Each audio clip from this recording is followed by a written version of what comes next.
Assalamu alaikum dear students, I hope you all are well. Welcome in today's lecture. Okay जी, कल हमने pedagogy से related हमने जितने भी बेसिक हमारे पास टर्मिनोलॉजीज थी या बेसिक इन्फॉर्मेशन थी हमने वो पढ़ा। तो आज जो है वो हम बेसिक टीचिंग मेथड्स की तरफ जाएंगे जो कि पैडागॉजी में सबसे इनिशियल चीज़ है। अच्छा जी, कि हमारे पास जो टीचिंग मेथड्स हैं वो बहुत सारे हैं। टीचिंग मेथड होता क्या है, कॉन्सेप्ट क्या है इसका, कैसे इसको इम्प्लीमेंट करना है, किस सब्जेक्ट के लिए और किस स्टूडेंट के लिए कौन सा मेथड जो है वो इम्प्लीमेंट कर सकते हैं हम। अब देखिए हमारे पास डिफरेंट, चूंकि क्लास में आपके पास डिफरेंट कैटेगरीज के स्टूडेंट होते हैं। कुछ आपके पास स्लो लर्नर्स हैं, कुछ आपके पास मीडियोकर्स हैं, कुछ आपके पास फास्ट लर्नर्स हैं। तो लेक्चर हम एक ही डिलीवर करते हैं, एट अ टाइम हम एक ही लेक्चर डिलीवर करते हैं। तो आपका जो लेक्चर है या जो आपका टीचिंग मेथड है या जो आपका पढ़ाने का तरीका है वो ऐसा होना चाहिए कि उसमें ये तीनों कैटेगरी के जो बच्चे हैं वो उसमें फिट इन आ सकें और वो बच्चे उस इंफॉर्मेशन को गेन करें, उसको समझ जाएं। आपको ये ना करना पड़े कि आपको स्लो लर्नर्स के लिए अलग टीचिंग मेथड अप्लाई करना पड़े। तो आप एक ऐसा टीचिंग मेथड सेलेक्ट करते हैं जिससे बच्चा भी इन्वॉल्व हो और उसको समझ भी आए, और तीनों किस्म के जो बच्चे आपकी क्लास में इन कैटेगरीज के मौजूद हैं वो उनको आपके पास जो आपका बेसिक टीचिंग का जो आपका कॉन्सेप्ट है वो उन तक पहुंच जाए। देखिए टीचिंग मेथड क्या होता है। टीचिंग मेथड बेसिकली वो प्रोसीजर है, वो जनरल प्रिंसिपल्स हैं, वो पैडागॉजी है, वो मैनेजमेंट स्ट्रेटजीज हैं या वो टीचिंग टेक्निक हैं जिसके ज़रिए आप अपनी नॉलेज को स्टूडेंट तक पहुंचाते हैं जिससे बच्चे की लर्निंग होती है। ठीक है, जब स्टूडेंट की लर्निंग हो जिस मेथड से, जिस प्रोसीजर से, जिस स्ट्रैटेजी से, जिस टेक्निक से, उसको हम टीचिंग मेथड कहते हैं। आई होप आपको टीचिंग मेथड समझ आ गया होगा कि इसका क्या कॉन्सेप्ट है पीछे। अब हम बेसिक पहले जो है ना वो टाइप्स ऑफ टीचिंग को हम टच करेंगे, फिर उसके बाद हम सारे जितने भी टाइप्स हैं टीचिंग की उनकी तरफ हम जाएंगे।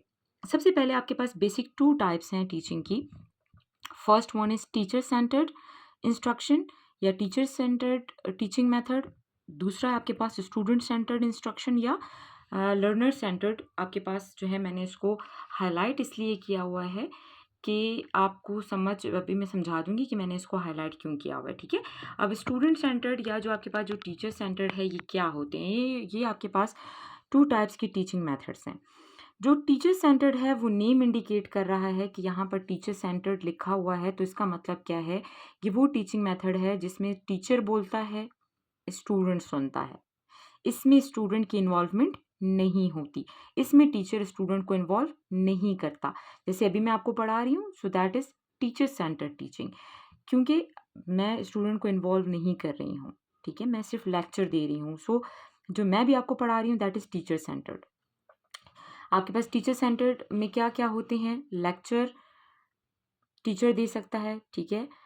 टॉक एंड टॉक मेथड है, इसमें आपके पास डायरेक्टेड इंस्ट्रक्शंस होती हैं, गाइडेड इंस्ट्रक्शंस होती हैं, जस्ट इन टाइम टीचिंग होती है ये, जिसमें सिर्फ टीचर की इन्वॉल्वमेंट होती है, स्टूडेंट किसी भी तरह से इसमें इन्वॉल्व नहीं होता। नेक्स्ट जो आपके पास है दैट इज़ लर्नर सेंटर्ड या स्टूडेंट सेंटर्ड, जो कि आपके पास 21st सेंचुरी में one of the best teaching methods है, जिसको माना जाता है, अच्छा समझा जाता है और जो जो इम्प्लीमेंटेड है दुनिया में। जो आपके पास अच्छे आपके पास जो कंट्रीज़ हैं जो कि एजुकेशन में बहुत आगे हैं, जैसे सिंगापुर हो गया, आपके पास मलाइशिया है, आपके पास और बहुत सारी कंट्रीज़ हैं जहाँ पर यूनाइटेड किंगडम है, ठीक है, यूएस है। तो वहाँ पर जो आपके पास टीचिंग मेथड इम्प्लीमेंटेड है दैट इज़ स्टूडेंट सेंटर्ड। चूँकि इसमें स्टूडेंट सेंटर्ड में टीचर भी इन्वॉल्व है, स्टूडेंट भी इन्वॉल्व है, दोनों की क्या हो रही है, लर्निंग हो रही है। टीचर की भी एट अ टाइम लर्निंग होती है, स्टूडेंट की भी एट अ टाइम लर्निंग होती है, क्योंकि इसमें टीचर स्टूडेंट को इन्वॉल्व करता है, ठीक है, अपने साथ, अपने टीचिंग मेथड में। तो इसको हम बेस्ट टीचिंग मेथड मानते हैं और दैट इज लर्नर सेंटर्ड या लर्नर सेंटर्ड इंस्ट्रक्शन या लर्नर सेंटर्ड मेथड। कौन कौन से इसमें आप कह सकते हैं कि ये बेस करते हैं इसमें teaching methods. Case based teaching method हो सकता है, आप स्टूडेंट को कोई जो है वो प्रॉब्लम दे देते हैं कि आपने उसको सॉल्व करना है और उसको टास्क देते हैं, फिर आप उनको ग्रुप्स में डिवाइड करते हैं, वो हम फर्दर आगे पढ़ेंगे, ठीक है? अभी सिर्फ इसकी बेसिक आपको मैं थीम समझा रही हूँ। इंक्वायरी बेस्ड है, प्रॉब्लम बेस्ड है, project based, role play, simulations हैं, फील्ड वर्क है। ये वो सारे टीचिंग मेथड्स हैं जिनको बेस्ट समझा जाता है और ये लर्निंग में इन्वॉल्व हैं, क्योंकि ये लर्निंग करते हैं, ना सिर्फ स्टूडेंट की बल्कि टीचर की भी लर्निंग होती है इससे, ठीक है? तो यहाँ पर आपके पास मेरे ख्याल से सिमुलेशन अगर आपको समझ नहीं आई तो मैं आपको समझा देती हूँ कि बाकी तो आसान है I hope. Project based, inquiry based, problem based, ठीक है? फील्ड वर्क, सिमुलेशंस हम कहते हैं कि बच्चे को आप कोई मतलब आपके पास अगर स्टूडेंट क्लासरूम में है, ठीक है?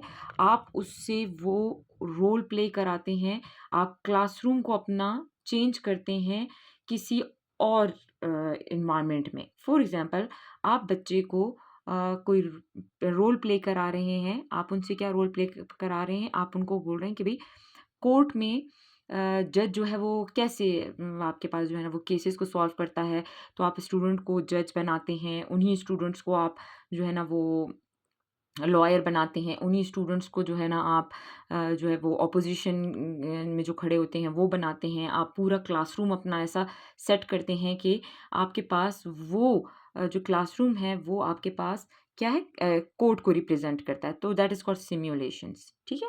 तो आपके पास इसको बेस्ट टीचिंग मेथड माना जाता है। आई होप आपको 2 बेसिक टीचिंग मेथड समझ आ गए होंगे, student centred and teacher centred. So next